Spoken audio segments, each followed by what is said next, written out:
अस्सलाम वालेकुम रहमतुल्लाहि तआला बरकातहू। हज़रत हम जानना चाहते हैं किसी को मिट्टी देने के बाद कितने देर तक कब्र पर हम रह सकते हैं। बहुत अच्छा सवाल किया, मालूमाती सवाल है, ऐसे सवाल पूछने चाहिए।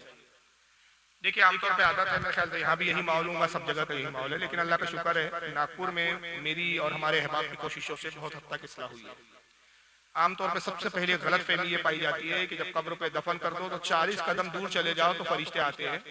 जब लोग 40 कदम चले जाए तब अजान देना चाहिए। तो बाकायदा हमारे यहाँ कुछ जिनको मालूमात नहीं होती, उसमें बाज़ औक़ात कुछ मौलवी हज़रात भी होते हैं, अदम मालूमात की बुनियाद पर वो चिल्लाना शुरू कर देते, चीखना शुरू करते, भाई चलिए जाइए, निकलिए निकलिए, और एक शख्स अकेला तना कब्र पे खड़ा रहता है और आजान देता है। ये तरीका गलत है, सही नहीं है। सही मुस्लिम के अंदर हदीस है, सही मुस्लिम की हदीस है कि आका फरमाते हैं मुर्दे को दफन करने के बाद कब्र पर इतनी देर ठहरे कि जितनी देर में एक ऊंट ज़बा होता है और उसका गोश्त काट के तकसीम किया जाता है। अब आप उससे तसव्वुर कर लीजिए कि एक ऊंट को ज़बा करने में और उसका गोश्त बनाकर तकसीम करने में कितना वक्त लगेगा।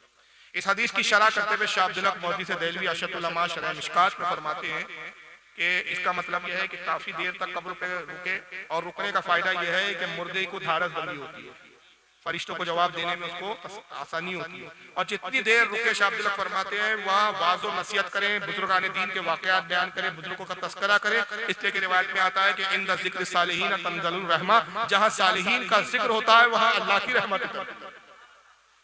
तो इतनी देर। और खुद आला हज़रत फाज़िल बरेलवी ने कब्र पर अजान देने के ताल्लुक से एक रिसाला लिखा जिसका नाम है ईज़ानुल अज्र फी अज़ानिल कब्र। उसमें फरमाते हैं कि 17 अजान देने के फायदे हैं मुर्दे को। कब्र पर 17 फायदे अजान देने के, जिसमें से 10 फायदे जिंदों के लिए है और 7 फायदे मुर्दों के लिए। मुर्दों के लिए कितने हैं?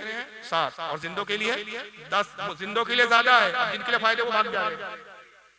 हज़रत अल्लामा अमजद अली आज़मी सदुश्शरिया अलैहि रहमा जो साहिब बार शरीयत है, उनके फतावे की किताब है फतावे अमजदिया, उसमें फरमाते हैं कि अवाम में मशहूर है कि 40 कदम चले जाओ तो फरिश्ते आते हैं। ये किसी रिवायत से साबित नहीं, बल्कि दफन के फौरन बाद फरिश्ते आ जाते हैं। आपके रुकने, आपसे कोई डर के नहीं है कि आप रुके तो डर रहे भैया जाएंगे तो तब आएंगे, आपकी क्या है, वो दिखते ही नहीं किसी को, गैब की बात है। बल्कि आपको रुकने से ये होता है कि मैयत को धारस होती है। और फिर आला हज़रत अपने रिसाले में एक हदीस नकल करते हैं कि सही मुस्लिम की, कि अल्लाह के रसूल फरमाते हैं कि तुम अपने मुसलमान भाई को जिस तरह नफा पहुंचा सकते हो नफा पहुंचाओ। ताला फरमाते हैं कब्र पर रुकना भी एक तरह से अपने मुर्दे को नफा पहुंचाओ, तो कुछ देर रुकना चाहिए। और खुद आला हज़रत ने वसीयत की थी अपने बारे में कि 7 दिन तक मेरी कब्र पर मुसलसल रुके रहे लोग, बारी बदलते रहे, और 7 दिन तक मुसलसल मेरी कब्र पर तिलावत कुरान होती है, और उस वसीयत पर अमल भी हुआ। तो बहरहाल इतना रुकना जो है वो मसनून है, हाँ, लेकिन ये फर्ज और वाजिब नहीं है, बेहतर है, सुन्नत से साबित है, सुन्नत है, सवाब भी है, मुर्दे के लिए फायदा है। अगर किसी को बहुत जरूरी काम है और वो चला जाए तो उसका कोई गुनाह भी नहीं। लेकिन कुछ लोगों ने कब्र पे जरूर कुछ वक्त रुकना चाहिए, ज़िक्रुल्लाह करना चाहिए। वल्लाहु आलम सुम्मा रसूल। हजरत मेरा दूसरा सवाल है, मैयत को कब्र में उतारते समय कौन सा दुआ पढ़ना चाहिए? सारे लोग पढ़ते हैं ला इलाहा इल्लल्लाह मुहम्मद रसूलुल्लाह, क्या यही दुरुस्त है कि कोई दूसरा चीज पढ़ना चाहिए? देखिए सहाबा से जो साबित है, हज़रत अब्दुल्लाह इब्न उमर से रिवायत है इब्न माजा की, कि जब मुर्दे को कब्र में रखा जाता तो कहा जाता था बिस्मिल्लाहि अला मिल्लति रसूलुल्लाह सल्लल्लाहु अलैहि वसल्लम, अल्लाह के नाम पर, रसूल की मिल्लत पर, यानी रसूल के दीन पर। तो ये दुआ मसनून है, सहाबा से साबित है। लेकिन अगर किसी को ये दुआ याद नहीं है तो ला इलाहा इल्लल्लाह भी पढ़ सकते हैं, दुरूद शरीफ भी पढ़ सकते हैं। मकसद वहां सिर्फ यह है कि कब्र में लिटाते वक्त कोई सवाब का कलमा पढ़ा जाए। लेकिन बहरहाल मसनून यह है कि ये पढ़े, लेकिन अगर याद नहीं है तो कलमा पढ़ने में भी हर्ज नहीं है, और दुरूद शरीफ भी पढ़ने में हर्ज नहीं है, या बिस्मिल्लाहिर रहमानिर रहीम बोलकर भी कब्र में मुर्दे को रखा जा सकता है, हर तरह से जायज़ है। वल्लाहु आलम सुम्मा रसूल। वालेकुम अस्सलाम व रहमतुल्लाहि तआला व बरकातहू। मेरा एक सवाल है कि मस्जिद नबवी में शेख मुजफ्फर नाम का कोई एक बदबख्त है जो बराबर घूमता फिरता रहता है, लोगों को मतलब गुमराही की ओर अग्रसर करता है। तो सवाल यह है कि मतलब हम खाने काबा की तरफ अपना पैर या अपना पुष्ट इसलिए करते हैं, उसकी कोई दलील है, या फिर हम मतलब इश्क के तौर पर हम उधर अपना पैर या पुष्ट नहीं करते, या किसी मजारात या किसी हुजूर सल्लल्लाहु अलैहि वसल्लम के मजार से जब हम निकलते हैं तो अपना पुष्ट हम पीछे के साइड करके निकलते हैं, तो ये इश्क के तौर पर करते हैं, इसकी कुरान और हदीस की रोशनी में कोई दलील है? चलिए, बहुत अच्छा सवाल है। पहला सवाल का हिस्सा ये है कि वो मुजफ्फर की बात कर रहे हैं, बिहार का रहने वाला ये बदबख्त कालिया टूस, बिल्कुल देखो तो ऐसा लगता है जिन्नात चला रहा है, कुछ जिन चला रहा है, देव। वो बात सही है आपने जो कहा कि वहाँ हाजियों को पकड़ता है और बहस करता है, खासतौर पर उन हुज्जाज को पकड़ता है जो बेचारे मालूमात नहीं रखते। मैंने अपनी तकरीरों में और भी मेरे अलावा दीगर उलमा ने भी अपनी कई उलमा ने बाकायदा बार बार चैलेंज किया, इंटरनेट पर तकरीरें मौजूद है, इस मर्दूद तक भी पहुंची है कि हमने कहा कि हम अहले सुन्नत है, हम अदब वाली कौम है, हमारा यकीन और ईमान तो यह है कि रसूल की बारगाह में ऊंची आवाज से बात करना भी ईमान की बर्बादी का सबब है। और इसका हुक्म कुरान में सूरह हुजुरात में अल्लाह फरमाता है, या अय्युहल्लज़ीना आमनू ला तरफ़ऊ अस्वातकुम फ़ौक़ा सौतिन नबी वला तजहरू लहू बिलक़ौलि का जहरि बादिकुम लिबाद अन तहबत अमालुकुम व अंतुम ला तशऊरून। अल्लाह फरमाता है, ईमान वालों, हमारे नबी की बारगाह में अपनी आवाज को बुलंद ना करो, नबी से अपनी आवाज को बुलंद ना करो और ऐसे ना पुकारो जैसे एक दूसरे को पुकारते हो। और अगर तुमने हमारे नबी की बारगाह में अपनी आवाज को बुलंद किया तो तुम्हारे अमाल, और उलमा कहते हैं अमाल से मुराद यहाँ ईमान है, नमाज रोजा नहीं है, ईमान है, तुम्हारा ईमान बर्बाद कर दिया जाएगा और तुमको खबर भी नहीं होगी, शऊर भी नहीं होगा। तो मदीने में आवाज बुलंद करना हमारे नजदीक बेअदबी है और ईमान के ज़ाया होने का अंदेशा है। जब बहस व मुबाहिसा होता है तो आवाज़ बुलंद होती है। तो बारहा मैंने को चैलेंज इसको किया कि बेगैरत मदीने में तू मस्जिद नबी के पास सरकार के रोजे के करीब लोगों को पकड़ के बहस करता है और कोई तुझे जवाब दे तो पुलिस को बुलाते हो। तो अगर वाकई तुम मर्द के बच्चे हो और हलाली हो और अपनी अम्मी का ही तुमने दूध पिया है तो जद्दा में एक मीटिंग रखो, मुनाज़रा रखो और हमें बुलाओ, परमिशन लो, हम आके तुम्हारी ऐसी तेजी ना कर दे तो हमारा नाम सुन नहीं, तुम्हारी औकात ना दिखा दे कि कितनी मालूमात है। तो तुम मौके परस्त लोग हैं, मौके का और हुकूमत का फायदा उठाते हैं। ये तो खैर उसकी औकात नहीं है कि हमारे उलमा। अच्छा, फिर वो इंडिया भी आता है, चलो जद्दा छोड़िए, यहाँ रहने वाला है, उसके कई वीडियोज है यहाँ के, उसने एक बार उसका एक कब्रिस्तान में उसका मेरा बाप यहीं दफन है और ये मेरी माँ की कब्र है और यह वीडियो बना रहा है बिहार आके। तो जब तू इंडिया आता है तो हमको बुला ले, हम तेरे इलाके में आके तुझसे मुनाजरा करने के लिए तैयार है। अब रहेगा किबले की तरफ पैर रखना, सरकार के रोजे की तरफ पीठ करना, ये क्या, ये साहबा के अमल से साबित है कि साहबा इकराम किबले का भी अदब करते थे, रसूलुल्लाह की तरफ पीठ नहीं करते। अदब कुरान ने हमको सिखाया और अदब का ये आलम था। हुजूर सल्लल्लाहु अलैहि वसल्लम, मिशकात शरीफ की हदीस है कि हुजूर ने एक शख्स को एक कबीले का इमाम बनाया। हुजूर जो शख्स एक दिन मिलने आए और इत्तेफाक से नमाज का वक्त हो गया तो हुजूर के साथ वो मस्जिद नबी की तरफ साथ में चल रहे थे तो अचानक उनके मुंह में थूक आया, लुआब आया और उन्होंने किबले की तरफ रुक करके वो इमाम ने थूक दिया। तो आका नाराज हुआ और आका ने फरमाया कि आज से ये शख्स तुम्हारे कबीले की इमामत ना करे, जो हमारे किबले की ताजीम नहीं कर सकता वो हमारा इमाम नहीं। तो इस हदीस से पता चला कि किबले की भी ताजीम का हुक्म है। सही बुखारी की हदीस है कि अल्लाह के रसूल फरमाते हैं कि किबले का एहतराम करो कि अल्लाह की ज्यादा तवज्जो किबले की तरफ होती है, अल्लाह की रहमत ज्यादा किबले की तरफ होती है। तो जिस तरफ अल्लाह की रहमत और तवज्जो ज्यादा हो उस तरफ पैर करना, थूकना यकीनन बेअदबी है। इमाम बुखारी रहमतुल्लाह अलैह का एक वाक़या है कि आप एक हदीस लेने एक मुल्क, एक शहर की तरफ 15 दिन का सफर किया, पता चला कोई बहुत बड़े मौलवी से, उनके बाद रसूलुल्लाह की चंद हदीस है। जब वहां पहुंचे नमाज का वक्त हो गया, मौलवी साहब ने कहा चलिए ए मोहम्मद बिन इस्माइल पहले नमाज पढ़ लेते हैं फिर मैं आपको हदीस सुनाता हूँ।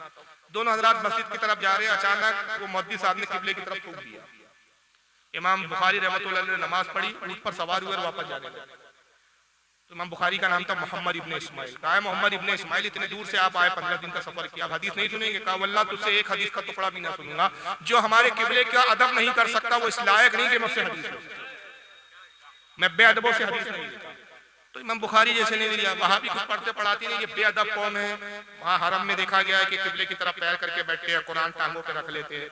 जिनको कुरान की इज्जत नहीं, वो अपने माँ बाप की क्या इज्जत करेंगे? इसलिए बुजुर्गों ने कहा है कि बा अदब बा नसीब, बेअदब बदनसीब। अदब की बुनियाद पर ही नजात है। वाकया याद आ रहा है, इमाम अहमद इब्ने हम्बल वुजू फरमा रहे थे, झरना बह रहा था ऊपर से, पहाड़ की तरफ से झरना बहता हुआ आ रहा था। इमाम अहमद इब्ने हम्बल नीचे वुजू बना रहे थे, तो एक शख्स ऊपर की सीढ़ी पर बैठ के वुजू कर रहा था, उसकी नजर इमाम अहमद इब्ने हम्बल पे पड़ गई। तो उसके दिल में ख्याल आया कि वक्त के इतने बड़े इमाम ये नीचे और मैं ऊपर हूँ, अच्छी बात नहीं है। तो वो शख्स नीचे उतर और इमाम अहमद इब्ने हम्बल को सलाम किया और आपके बाजू बैठ के वुजू करने लगा। कुछ दिनों बाद उसका इंतकाल हो गया। वक्त के एक बहुत बड़े वली कामिल ने उसको ख्वाब में देखा। कहा क्या गुजरी, अल्लाह ने क्या तुझे बख्श दिया? कहा अल्लाह ने मेरे किसी अमल को नहीं देखा, सिर्फ एक अमल की वजह से बख्श दिया गया कि मेरे रब ने फरमाया तूने मेरे महबूब के उम्मत के एक मुहद्दिस अहमद इब्ने हम्बल की ताजीम की, मैंने उसी वजह से तुझे बख्शा। तो अंदाजा लगाइए कि सिर्फ एक आलिम की, इमाम की ताजीम पर जन्नत दे दी गई। तो किबला तो वो है जहाँ हुजूर कह रहे हैं कि अल्लाह की रहमत ज्यादा तवज्जो होती है, जहाँ खाने काबा है, जिस तरफ रुक करके आदमी नमाज पढ़ता है उसका एहतराम कितना बड़ा है। तो इसलिए बादब रहिए, किबले की तरफ न थूका जाए। अरे यार आला हज़रत का तो इश्क ये था, किबला तो बहुत बड़ी बात। आलत कहते हैं कि बचपने में वालिद साहब ने एक बार मुझे बता दिया कि इस सिल्ट में गौसे आजम का रोजा है, ता जिंदगी मैंने उस तरफ भी कभी कदम नहीं रखा जिस तरफ गौसे पाक का। तो किबला है। वल्लाहु आलम।